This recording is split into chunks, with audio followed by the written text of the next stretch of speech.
Welcome to Week 7 of the President's Athletic Conference Football Focus. I'm Waynesburg University senior Carson Fox, and this week our focus turns to the Geneva College Golden Tornadoes, who after battling Thomas More last week, come home to face the upstart Case Western Reserve Spartans. Each week, the PAC Football Focus features one team from around the conference. We'll take a look into the program, highlight the week that was, and preview Saturday's matchups to get you ready for the upcoming weekend. Make sure to stay tuned following the Football Focus. Two other Waynesburg University students and I will bring you the PAC Pregame Show. We'll take a look back at Week 6 and bring you the storylines of Week 7, which may have an upset or two brewing across the conference.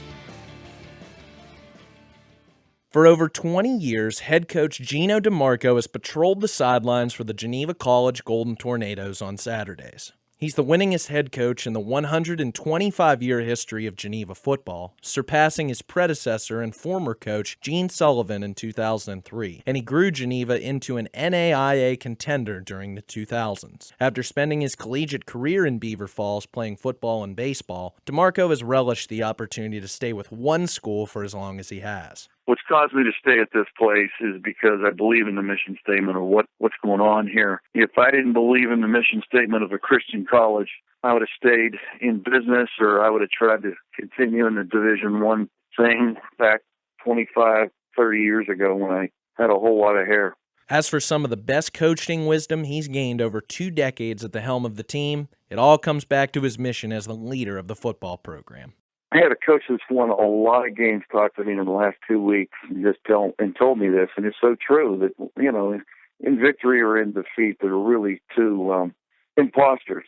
I mean, I'm looking to see how good can we make the team that we have. That's the whole idea. And the other thing is, along the way, we're trying to make these kids into the transition of manhood, and that's really the statement of what we're doing here.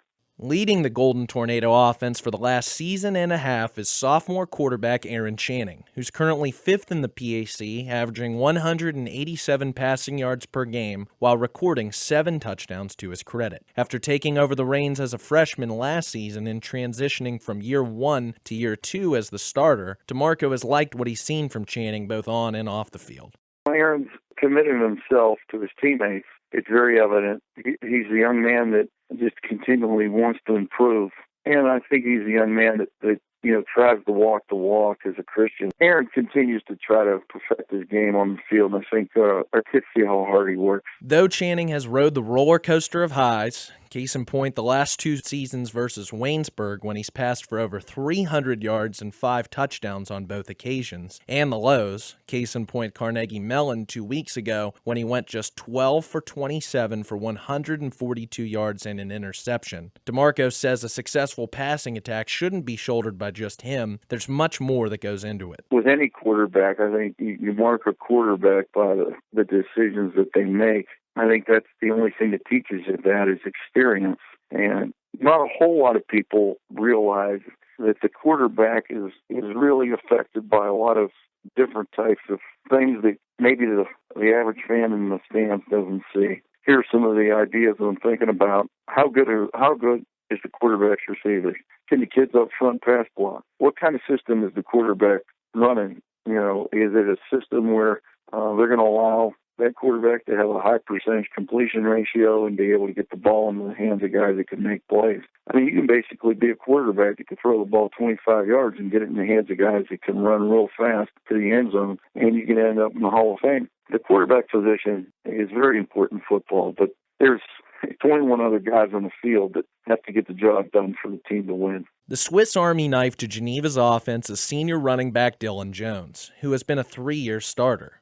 In what is his final season as a Golden Tornado, DeMarco hopes that Jones can finish 2015 without injury after being hindered by many during his time as starter. If he can stay healthy, DeMarco thinks he can be a solid piece to the offense. I think the biggest thing with Dylan is I just want to see him be healthy for a year. He's really never gone through a season healthy, and that's really hurt us as an offense because he does so many things as a running back. He's a complete running back. He'll run the inside zone up the middle. He'll run the ball outside. We throw the football to him as a way to be able to get him the ball, and he will block. I mean, he does it all. The toughest thing with the kid, he trains so hard, and it's just been 3 years of battling injuries. And I would just like to see him be able to finish his senior season healthy and kind of run through the finish line.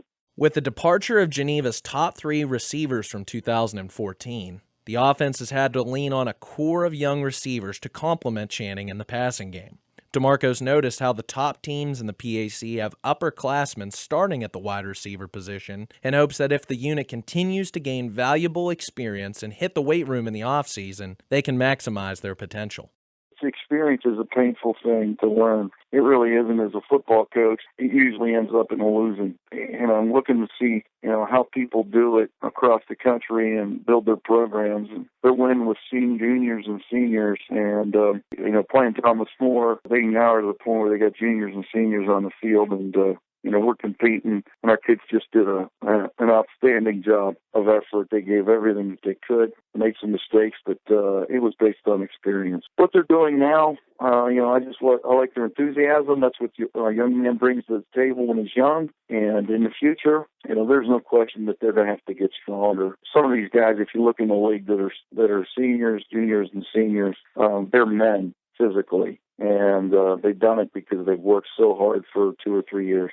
The calling card to the Geneva defense is its 3-5-3 scheme, which is one of the more unique in today's day and age of college football. DeMarco said he implemented the scheme because of 2 advantages it presents. We put this defense in because we felt like we needed to go to a 3-man front. And at this level, we just didn't feel like we could find 4 quality defensive linemen. And we felt like we could recruit a lot of 5'10", 190-pound kids, who could run around as linebackers. And it's proved to really help our team speed. That was one of the reasons we went to it. And the other reason we went to it is because everybody's running the spread offense now. And to run the spread offense, to make the adjustments to linebacker level is a lot easier than making it, with the D-line level. It really has, in the beginning, teams had a hard time preparing for it. We're more of a hybrid now, and Zach Felchup's done a really good job of taking this thing to the next phase. I kind of like it because not a whole lot of people run it. It's just something that I think has come full circle. For the first, I don't know how many years, 15 years, we were a 4-man front. Now, in this phase, we're going to a 3-man front. The linebacking foundation of the defense has been solid this season, with junior Jimmy Quinlan in the middle, who is tied for 5th in the conference in tackles, John Fiskus on the outside, who won PAC Defensive Player of the Week honors earlier this season, and 2 freshmen in Brent Molnix and Bryant Wayant have stepped up when needed and continue to challenge for increased playing time. What DeMarco likes best about his linebacking core? Speed. Oh, I just like the idea that these kids are able to run. And I know that that's a statement that football coaches use so often. The game is now really a speed game. And these guys at the second level have really proven that they can get to point A to point B quickly. It's really vital that our guys use their quickness because linemen up front are getting bigger and bigger. Our kids really are really built around speed and quickness, and I like the way that they play downhill, aggressively. So I think we're going to get better at the second level. I really do. In the secondary, Thomas Benyo has been an all-PAC honorable mention safety and the captain of the defense. But DeMarco feels cornerback is the strongest position on the team with all-PAC first-teamer Nate Cannon and 2013 PAC Newcomer of the Year Tim Martin, with 2 rising freshmen locking down on opposing passing offenses. Well, right now, what's going on is we've got 2 freshmen that we brought in and a sophomore that's really helped with our corners. And we're fortunate to have 4 kids at that position, and Timmy Martin, and as you said, with Nate Cannon, 2 other young men named Jared Hogue and Joey Shively from Central Valley. We're blessed to have 4 of them that can play. So, we'll put them in against these multiple receiver sets that you see from offenses and be able to get those guys on the field. But that's probably one of the strengths of our football team would be the depth that we have at corner. After falling to nationally ranked Thomas More last week 44-14 in a game in which DeMarco applauded his team for its effort and withstanding one drive in particular when the game's momentum was turning in favor of the Saints, the Golden Tornadoes welcomed to Beaver Falls another high-powered offense in Rob Kuda and the Case Western Reserve Spartans. DeMarco has high praise for his opponent, but he's seen this type of offense before when Geneva used to run it a few years ago. Some of the things that Case is doing, we did before when we had Zach Hayward and Rocco Colavecchio. I mean, I was on the spread before offensively. I understand what it's like to have a quarterback that can flat out run and the luxury that it affords an offense. Well, this kid that Case has, he's as good as any quarterback in the league. What amazes me is how efficient they are offensively. When I watched them on tape, I was just in awe. I'm watching Case, and they are moving the ball up and down the field. And then I realized, well, we're going to have to stop these guys. We're going to have to slow them down somehow. Understand what they're doing, did it for years, and they do got a kid pulling the trigger that is one of the best, not in our league, but I think when it's all said and done, this kid's going to be one of the better quarterbacks in D3. DeMarco sees Case Western Reserve's number 2 in the conference defense posing a challenge when Geneva is on offense. Because if you can't sustain drives against them, you give more chances to Kuda and his quick scoring offense. They're on a scheme where they're bringing linebackers from everywhere. I mean, they're just parachuting guys in from everywhere. It's amazing. We got to be able to find out where they're coming from and exploit that. You run into a philosophical issue with, should we run the clock, hold on to the ball, and keep that offense off the field? Because if you try to get into a track meet with them, right now it looks like they're running with 200 in about 22 seconds. So, I just don't know if we're going to be able to do that. Well, it's very, very unique to have that kind of a high-powered offense and to have a defense that just, is that stingy. Though, Geneva will be playing this contest in the friendly confines of Reeves Field in Beaver Falls, Pennsylvania, a place that is nationally renowned for having one of the best home crowds in all of Division III football. DeMarco acknowledges the boost it gives his players when thousands turn out for a game, no matter what the occasion. I mean, it's no secret that we use this in the recruiting process. The experience here on a Saturday night, we've built over the last 20 years, and it is really just campus-wide. It's community-wide. It is an event. Our band is one of the best in the area. What our cheerleaders do and our super fans do, how the community comes out. It's a great place to watch a football game. We're pretty successful on Saturday night here. We're hoping that kind of emotion and momentum helps. Wins and losses aside for 2015 and beyond, DeMarco has a continuing mission for the Geneva football program and its players both on and off the field. I really don't get caught up in the numbers. I just want to see our young men in 3 phases of their life maximize the opportunity they're given here. But if they leave as a better football player, if they leave as a better student, and if they leave as a better man and we introduce them to Christ, to me, those are the goals. And actually, I gave those to you in reverse order. But that's what this place is about. That's what this program is about. And I think that's why when you asked that question in the beginning, that's what makes me stick and stay here. I mean, it's just a great place. Thanks again to head coach Geno DeMarco and Geneva College for being featured as this week's PAC Football Focus. Coming up next week, we'll focus on the Waynesburg University Yellow Jackets, who've been in the thick of things for the PAC Championship the last 3 seasons, including being co-champions in 2012. Stay with us after the break. We'll break down all of Week 7's game action on the PAC Pregame Show, here on PACathletics.org.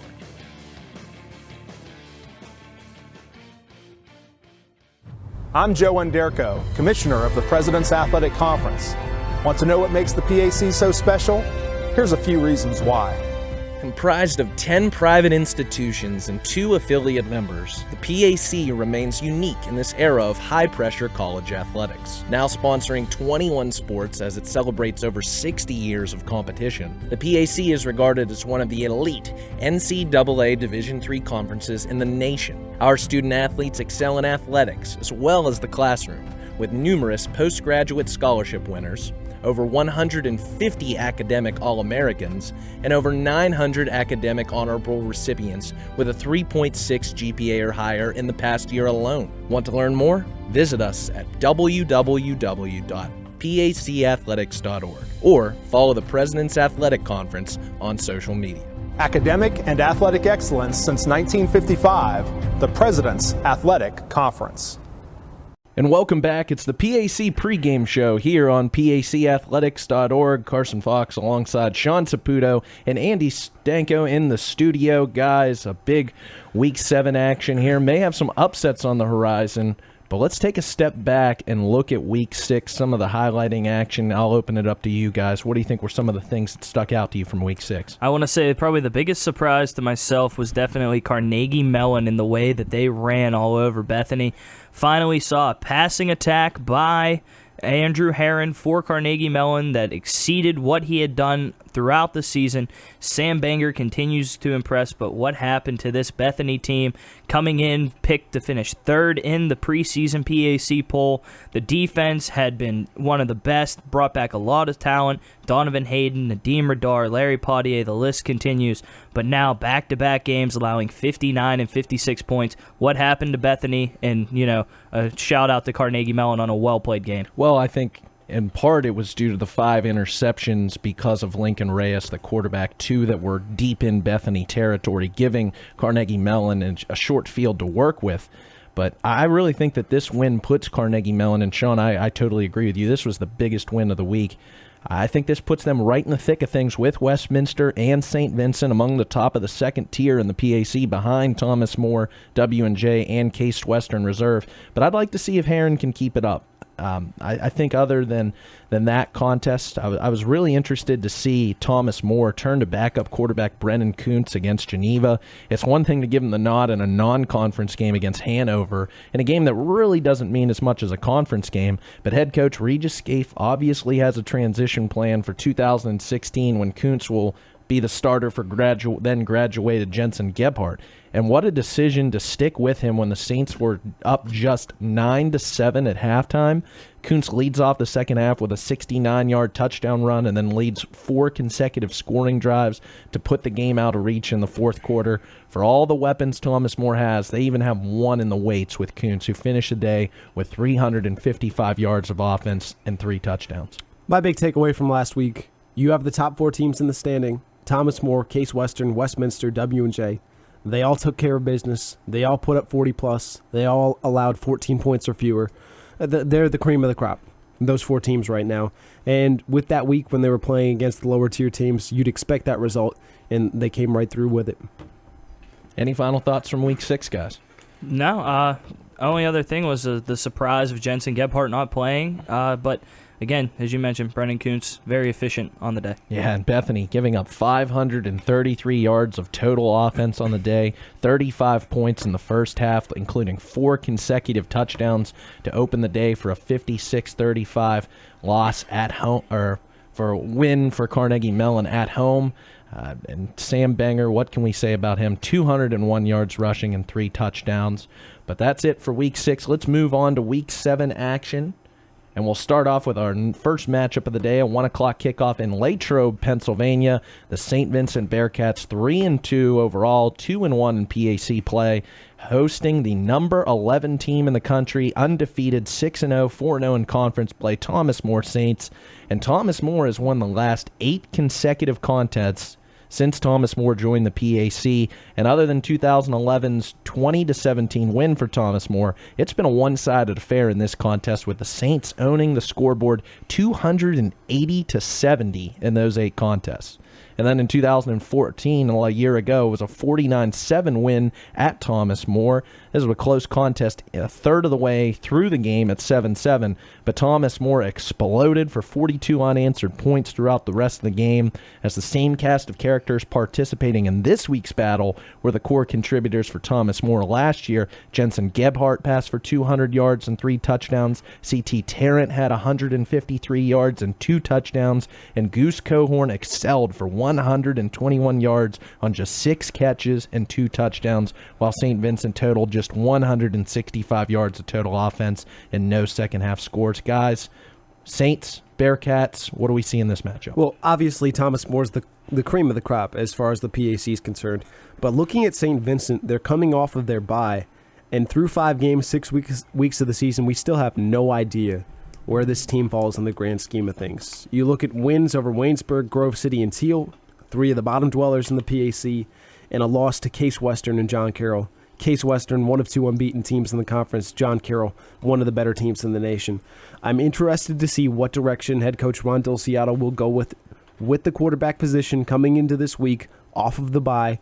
Obviously, we thought Kent State, Mount Union transfer, Evan Shemensky would step into the quarterback position, be the guy. He lit up Waynesburg back at the beginning of the season, 4 touchdown passes, only 2 touchdown passes since, and Tyler Donohue's stepped in and gotten snaps, at least 10 pass attempts in 3 different games. He started 2 weeks ago in the big win over Teal. He didn't return in the second half after building a 55-7 halftime lead in a game in which he ran for 270 yards and then threw for another 165 and 2 touchdowns. And offensively, St. Vincent's been a top-half offensive team, a nice receiving core with Damon Black, who's top 5 in receiving yards, top 10 in receptions, and tied for second in receiving touchdowns.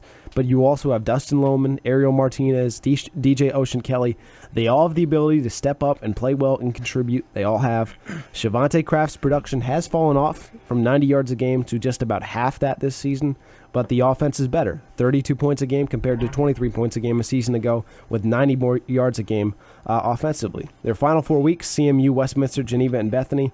They're going to really determine St. Vincent's place in this conference this week, though.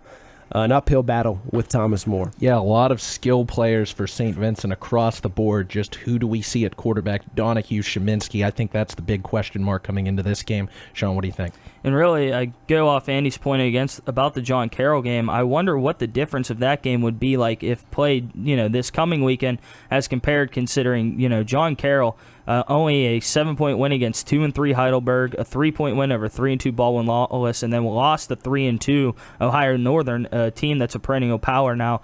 Seems like, as Andy said, still a great team, but trending down a little bit, now ranked only 18th. They were at 23 at one point. But the way Tyler Donahue played a couple weeks ago against Teal, again, Teal struggling this season, however, what he did, 8 for 14 for 165 yards and 2 touchdowns with an interception, but also 11 rushes for 270 yards and a touchdown. But Evan Shemensky, he got in at one point in this game when it was a blowout, completed 1 of 3 passes that went for a 67-yard touchdown.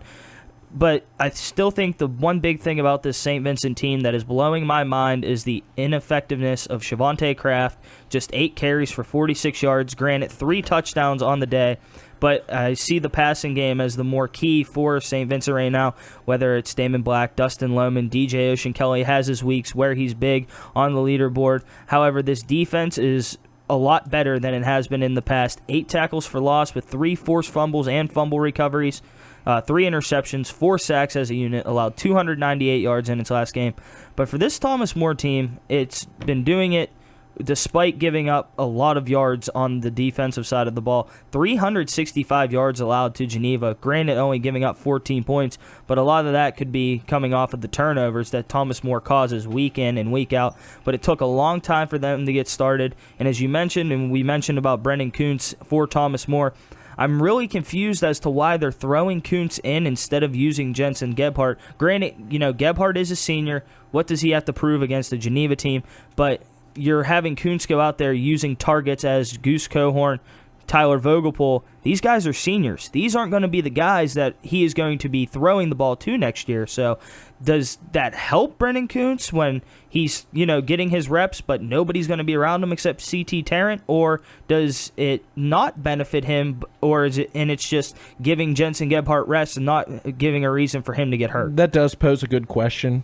Without the receivers there next year, but I still think it is a game experience. But I just think that was a bold call for head coach Reed, just and keeping him healthy, to keep him in there also. But since you guys have been all kind of Saints or all kind of Bearcats, I'll go Saints here. I think C.T. Tarrant's going to be the X factor in this contest, averaging 122 rushing yards per game and has 8 touchdowns to his credit. St. Vincent is 4th in the PAC in rush defense, but this is a small front who hasn't faced the caliber of running back this season, even considering the type of running backs John Carroll had.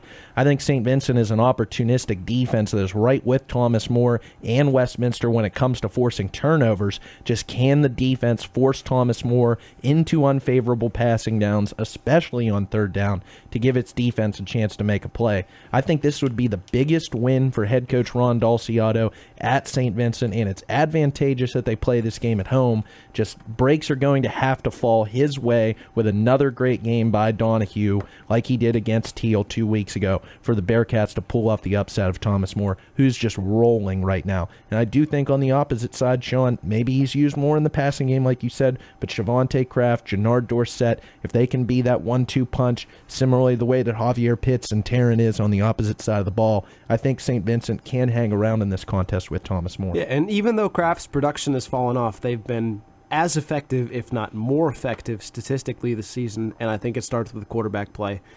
It's a tough game for St. Vincent anytime you match up against Thomas More, but throughout the end of the season, I can see favorable matchups with CMU, Geneva, and Bethany. Absolutely. All right, guys, any final thoughts on that one? All right, let's move on. Our next matchup, a 1:30 kickoff in Grove City, Pennsylvania. The 0-5 overall, 0-3 in PAC play. Grove City Wolverines, who are now winless on their last 15 games, host the Carnegie Mellon Tartans, who are coming off that big win against Bethany. They're 2-3 overall, 2-3 in PAC play, and Carnegie Mellon owns a 35-19-2 edge over Grove City, but it's been a good rivalry in the last 5 contests. The Wolverines won in 2013, and in each of the Tartans' 4 wins, they've won by 11 points or fewer. And going back to last year, it was a 21-10 Carnegie Mellon win at home. This was a defense-first contest featuring 2 teams that combined for 14 tackles for loss and a turnover forced apiece, as both offenses were under 50% on the day. But this was on third down. But this was the first of many big days to come for then sophomore Sam Benger, who had 139 yards rushing and 62 yards receiving on 4 carries, and he's obviously the focal point of this game. Guys, Tartans, Wolverines. I'll open it up to you, Sean. Well, I'll go with Grove City. I saw them play last week at W&J, and let's just put it this way. You do not want to play a W&J team that is coming off a loss, because Grove City got all that W&J was going to handle them, and they took the frustrations out from the loss of Thomas More on Grove City. That puts it lightly. Yeah. The leading rusher for Grove City was Marcus Ubinger, 9 carries, 15 yards. Yeah, tough Second day. leading rusher, a guy we were wondering what happened to him, Steve Maskery, back in the backfield a few times, 5 carries for 10 yards, negative 11 yards on the ground for Grove City in the contest against W&J. Matt Pennypacker, he had nothing he could do, 12 of 24 passing for 91 yards. Other quarterbacks saw some times. Caleb Jekyll saw time, 5 for 9, 64 yards. He did have a touchdown pass, got the only points on the board for it, Grove City. And then the third-string quarterback, Zach Rader, came in 0 for 1 with a pick. But just 144 yards of total offense, and really the only bright spot were the 2 defensive guys who do it week in and week out, Brandon Behringer with 12 tackles, Bobby Tuttle with 10. The defense, had somewhat of an effect on the game with Pete Coughlin to an extent. 6 tackles for loss. They did force a fumble and recover that fumble. And they also had 3 sacks on the day. So you have to point out bright spots for Grove City despite the 55-7 loss. And the defense with the 3 sacks, the forced fumble, and the fumble recovery. Those are the bright spots that you take from this Grove City loss to W&J. And another guy I think who might be developing in the receiving corps. We've talked about Josh Peach. We've talked about Brett Pinson so far this season. But another guy, Zach Gazdeco, 6 catches, 45 yards in this one. Ultimately, not a good day for Grove City, suffering for the onslaught from the President's offense. But there are some bright spots to this offense that still, it's just a nucleus that is starting to grow. Maybe not this season, but maybe we'll see it next season too. I don't know about that, though. Yeah. Grove City has really, they're putting the pieces together is what I'm saying. They have players who have been effective. Brett Pinson was shut down for 1 reception and 16 yards, but this Grove City team, you can't expect them to go to W&J against a nationally ranked team who's just coming off a loss, a game that really, when talking to coaches, said, we had them. It just, some things did not go our way. And they took the frustrations out. Not what you want to see, but Carnegie Mellon is that team where they're good one week, really good, and then they tamper off a little bit. So I'm anxious to see what Carnegie Mellon does. And for CMU, they feature perhaps the best player in the PAC in Sam Banger, who leads the conference in rushing as well as the nation in rushing, despite CMU already having its bye this year. 196 yards per game, almost 8 yards a carry for Sam Banger. But what's really puzzling is this team is 9th in scoring offense, dead last in passing offense. And Andrew Herron has largely been the problem offensively coming into last week. 3 consecutive games under 150 yards through the air, 3 games with 11 completions or fewer, or 1 touchdown pass or fewer. And he played his best game of the year. I have to take my hat off to Andrew Herron. 11 for 22, 222 yards, 4 touchdowns, and 1 interception in a big win over Bethany. And we'll talk about Bethany's decline later on. But John Prather emerged as a target, 4 receptions, 85 yards, 3 touchdowns. Banger did his thing, 200 yards on the ground, 3 touchdowns, and 56 points is the most points CMU has scored in a single game since joining the PAC, the previous high being 35 points. And defensively, they entered the week with 4 interceptions. They were very opportunistic, had 5 against Bethany, but they still proved to be porous. Tyler Ambush, 200 yards for Bethany. Eric Blinn, 100 yards. Jalen Holmes, 144 yards on the ground. It's not like CMU is stopping anyone, but they took advantage of Lincoln Reyes, like so many teams have already this season, and turned the football over. They still give up 480 yards a game. Opponents still convert 44% on third down, but the key is getting turnovers. 11-5 games for the CMU defense, and Grove City is a team that gives it up just about as much as any team in the PAC with the exception of Westminster. And I am really rooting for the Wolverines to, you guys mentioned being more competitive. They are 100% more competitive. Last season it was a chore to discuss the Wolverines. And this year, especially when Antonio Carosha is on the field, that they've been relevant. They've been in the Juniata game, in the Waynesburg game, in the Geneva game, and they just shot themselves in the foot time and time again against St. Vincent. I really hope they get it together and grab at least a win this year. Yeah, and where I'll go on that same token and talk about, Antonio Carosha missed the last 2 games. Matt Pennypacker suffering an injury in the end of the Waynesburg game. We don't know how much that carried over last week against W&J, but I think whoever who's under center is 100%. I think this is going to be a favorable passing matchup with CMU currently last in the PAC, giving up 293 yards through the air to opposing offenses. And surprisingly, the Wolverines are up to 6th in the PAC in passing, which shows, like we've said, this offense is improving. I think the run game has really been the Achilles heel of this team. I don't expect them to abandon it in this game, but if either quarterback has early success, either Pennypacker or Carosha, we could see Grove City air it out in this one and to 3 solid targets to potentially break its now 15-game losing streak. And for CMU, I think this could be a potential highlight reel day for Sam Banger in this one. No one other than Westminster has been able to hold him under 100 yards this season, and he was still able to manage 83 yards and a touchdown in this one. I think it's going to come down to Andrew Herron showing some consistency. Can he have a better than a 50% completion percentage day?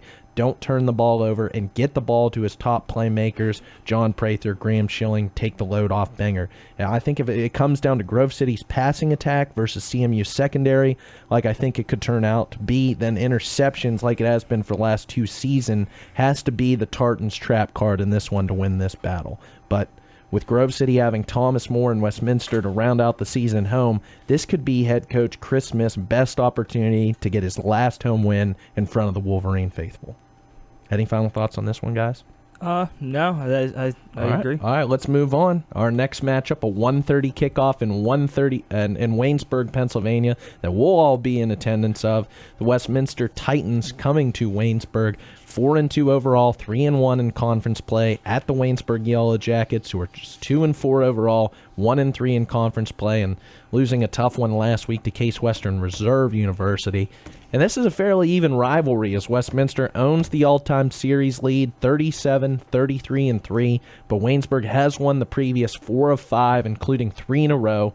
And in 2014, it was a 26-21 Waynesburg win at Westminster. It was a back-and-forth contest in which Westminster took its first lead of the game with 4 minutes left in the fourth quarter before Carter Hill and Waynesburg struck back with a rushing touchdown with 45 seconds left to play in regulation. And then the Jackets came out victorious when then freshman Paul Colombo threw an incomplete pass on the Waynesburg 3-yard line as time expired. Titans, Jackets, guys, what do we see in this one? Well, to go off of last season's matchup, so many of those Waynesburg contributors are gone, and so many players from that Westminster team are back, especially on the offensive side of the ball, and a lot of the same defenders too. And when you look at Waynesburg, this is a team coming off of perhaps the most disappointing performance of the entire season. I had a conversation with Coach Shepis on Monday, and it's as unhappy as he's been since I've been covering this team. He told me we played the worst football game we've played in many years on Saturday. He called it even worse than the Geneva loss, because at least in the Geneva loss, they were up for a quarter, 17 points in the first. And it's the most lopsided loss of the season. Case scored on its first 5 possessions. Waynesburg punted 4 times and turned the football over twice. Next thing you know, it's 35-0. And it's the first time Waynesburg hasn't been in the game whatsoever. Geneva led after the first quarter. At the halftime, they were down just 4 against Bethany. And really, you look at these games, just down 7 for the entire second half against St. Vincent.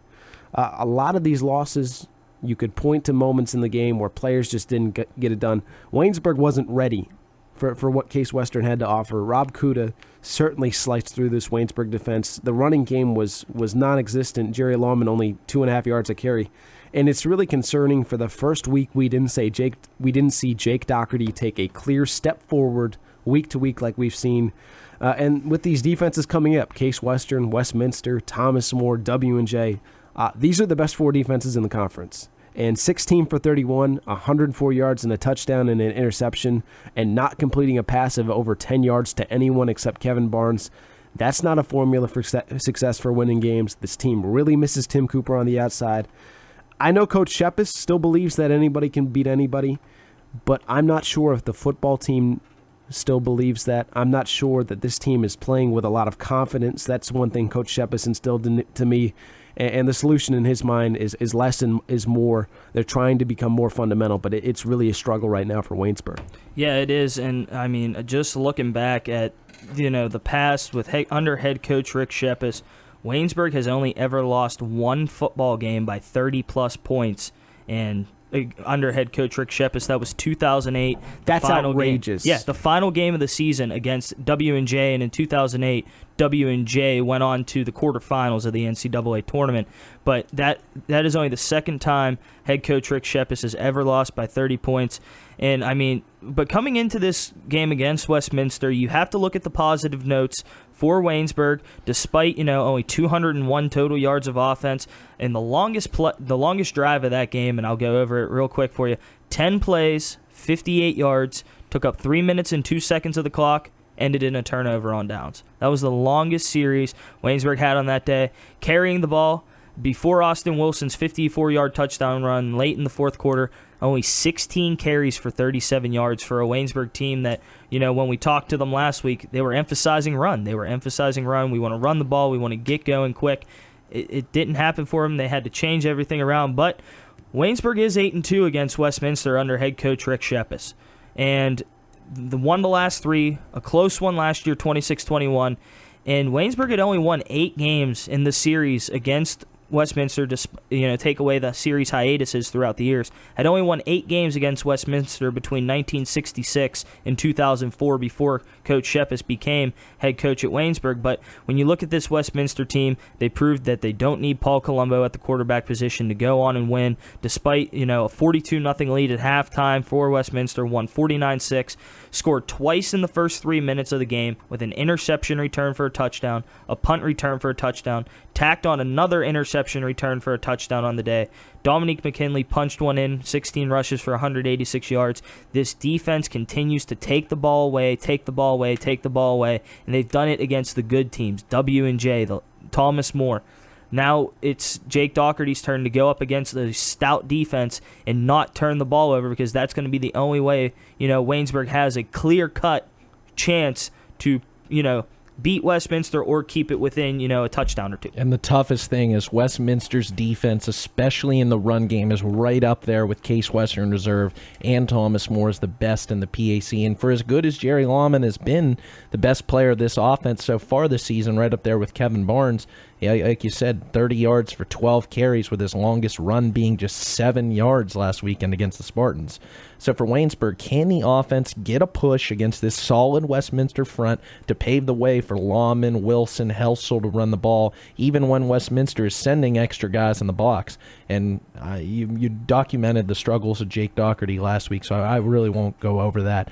I think where this game can be more competitive than against Case Western Reserve is Westminster isn't the multifaceted offense the Case is. We don't know how Shimon Walker, just getting his first start last week against Teal, if we see Paul Colombo come on the field because he has the familiarity against Waynesburg. I don't know how that situation's going to work. It's kind of blurry, like the St. Vincent one with Donahue and Shemensky.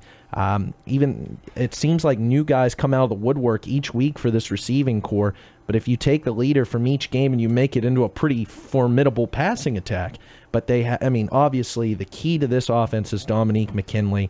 It's a run-first offense. He's second in the conference with 732 yards rushing, and Kimu Kim is the Mike Allstott to his Warwick Dunn, recording 6 rushing touchdowns this season. And as expected, I think given that head coach Scott Benzel was a former defensive coordinator at St. Francis, we were going to see this Westminster defense progress farther in year 2 than the offense. But forcing 20 turnovers already this season, that's incredible.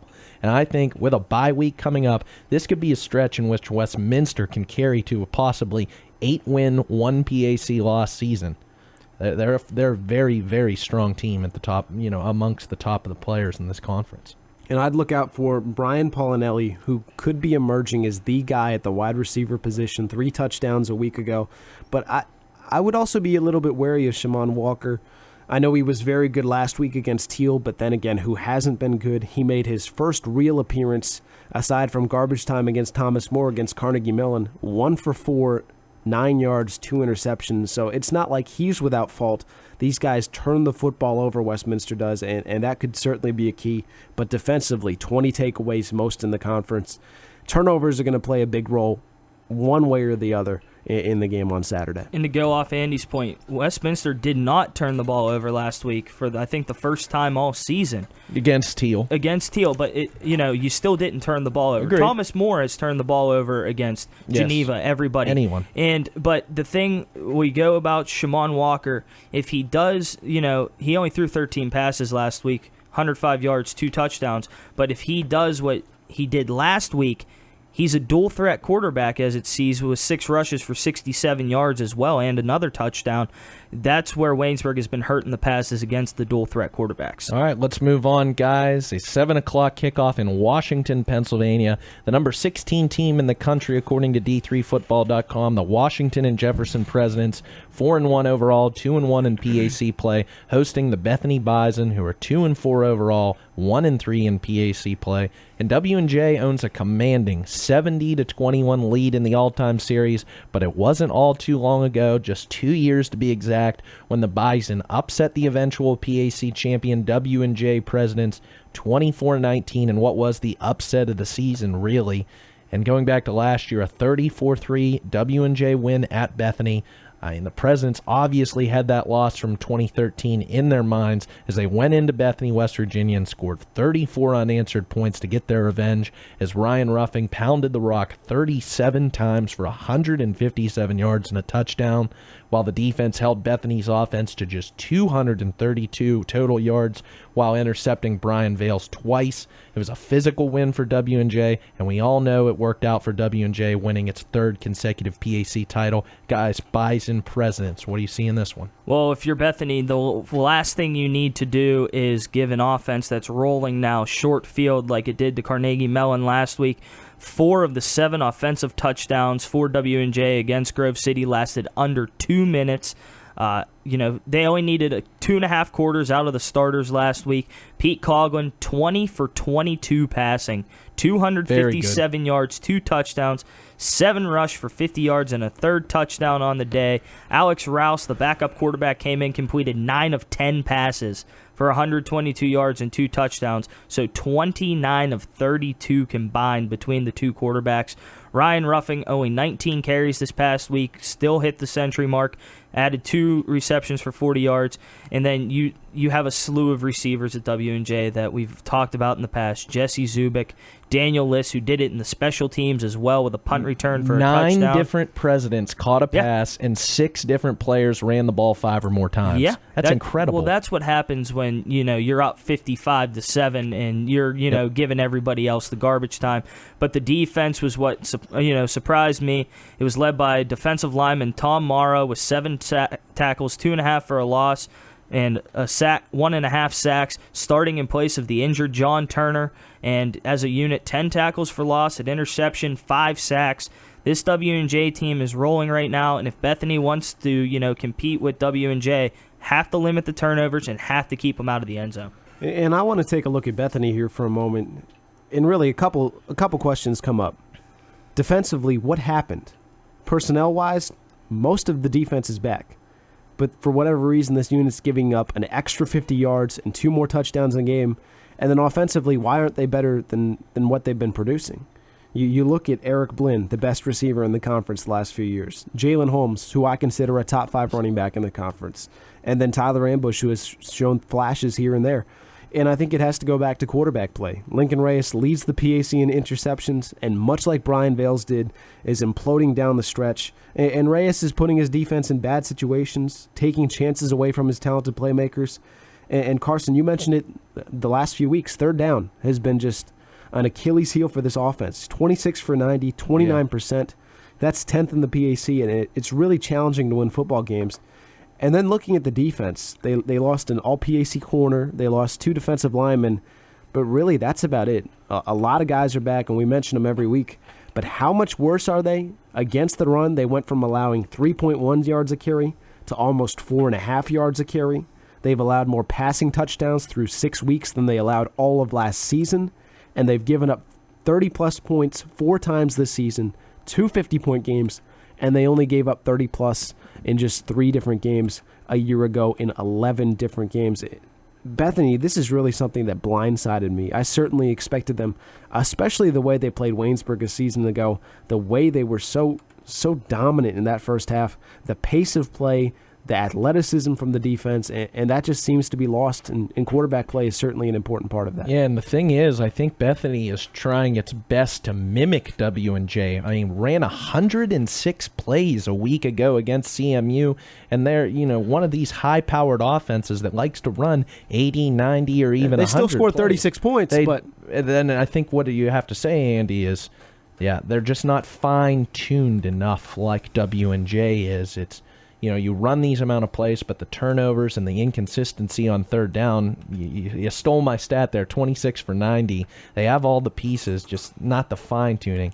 And I still think the numbers are skewed because of the Mount Union loss from week 1 and the short fields that Reyes has given to opposing offenses. But for all the playmakers Bethany has, who we love to talk about, the household names, they're second last in scoring defense, 7th in total defense, and last in red zone defenses, allowing 23 out of 25 times opposing offenses have scored in the Bison red zone. I think in this contest we'll see both teams try to go at each other on the ground, but the difference being Pete Coughlin, despite the 7 interceptions, is still the top or 1B to Rob Kuda's 1A if you want to argue it, quarterback in this league, and W&J has the top pass defense to lock up with Blinn and Ambush. I see Bethany's having a tough time with Dan Liss, Eric Scott, Jesse Zubik, all the guys who we previously mentioned. I expect a higher than normal scoring affair in this one just because of the amount of plays that will be ran, but no doubt I don't think you can rule out an upset if Bethany can start to... If they can get it together, because their personnel in just about every category besides the quarterback position is certainly up to snuff with the majority of the PAC, but I can't put that defense as a unit in the top 4. 56 points to CMU was shocking. Yeah, and I mean, to go off of that point, last year this was a top 75 defense in Division III, number 72 to be exact, all the way down to 146th, allowing almost 400 yards per game.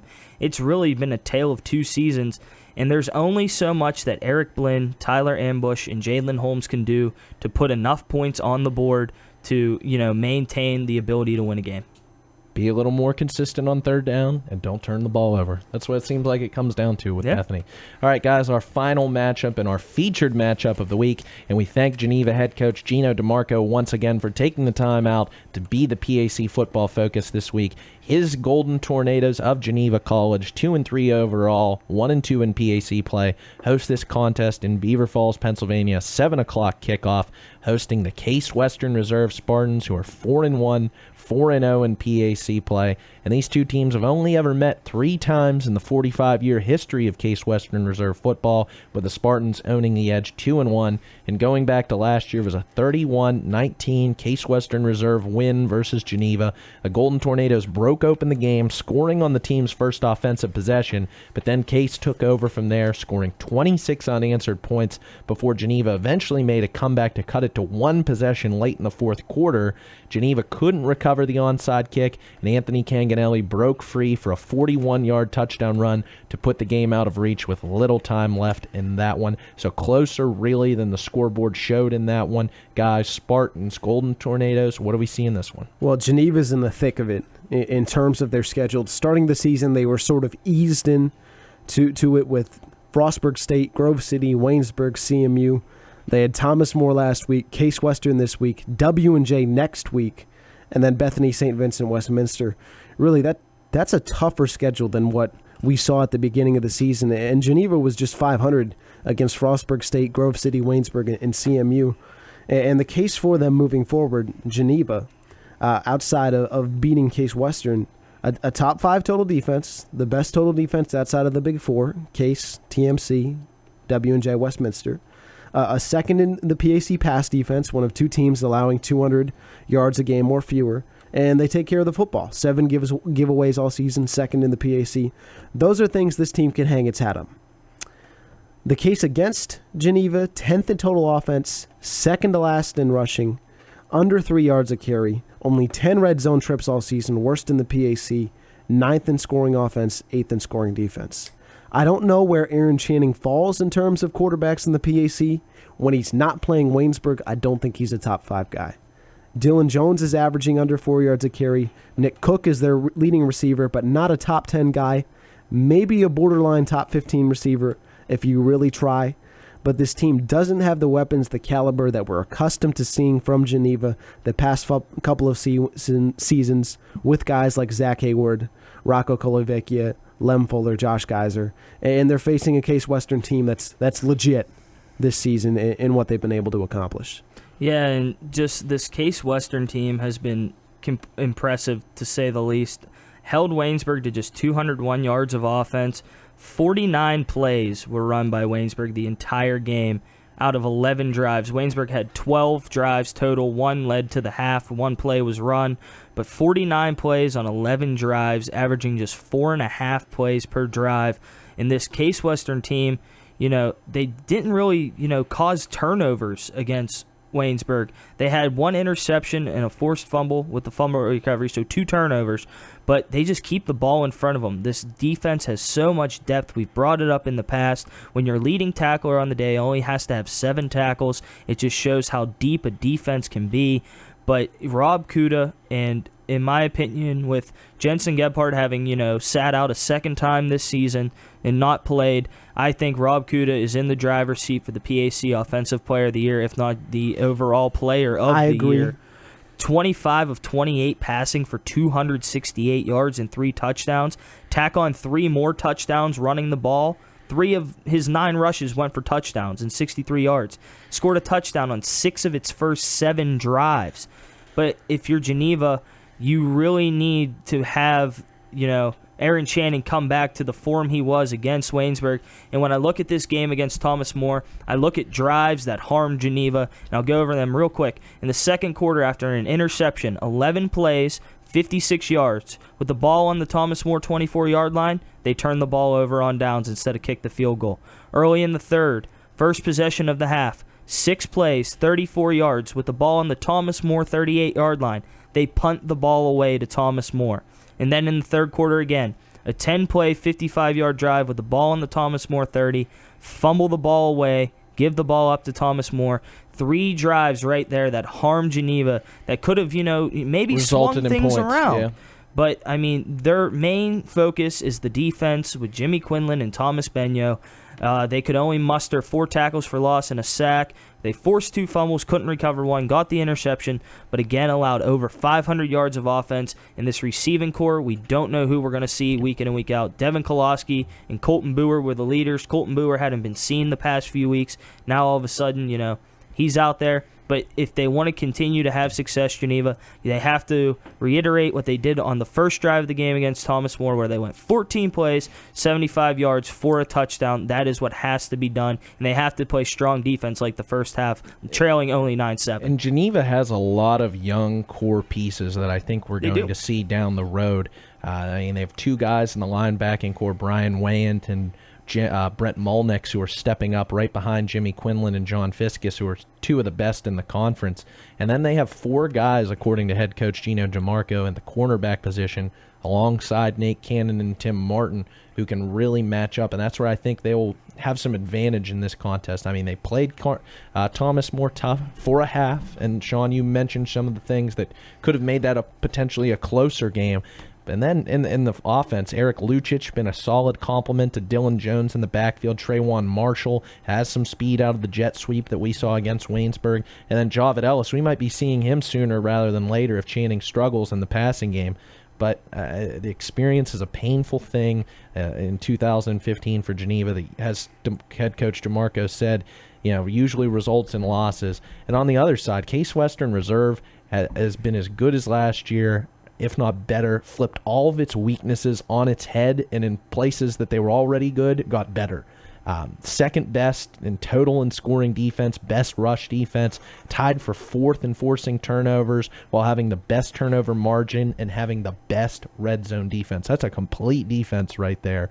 And Geneva will have to sustain drive to keep Kuda and the offense off the field. But if Kate starts out like it did against Waynesburg, it's going to put the onus on Channing in the passing game to keep it close. I don't think being on the road is going to play much of a role in this one for Case Western Reserve, since the Spartans already went to Chicago, played to a 1-point loss, and then went to Bethany and came away with a 39-point win. I think this will be one of the better matchups in the PAC this week. And this might be the closest one for Case Western thus far. Huge wins, 49-14, 41-6, 59-20, 45-14 over St. Vincent, Teal, Bethany, and Waynesburg. And Geneva's shown a team that it can be scrappy, especially at home. Was scrappy last week against Thomas More. But really, this is a game that Case Western could possibly overlook when you see a 3-game stretch of W&J, Washington, and Thomas More coming up on its schedule.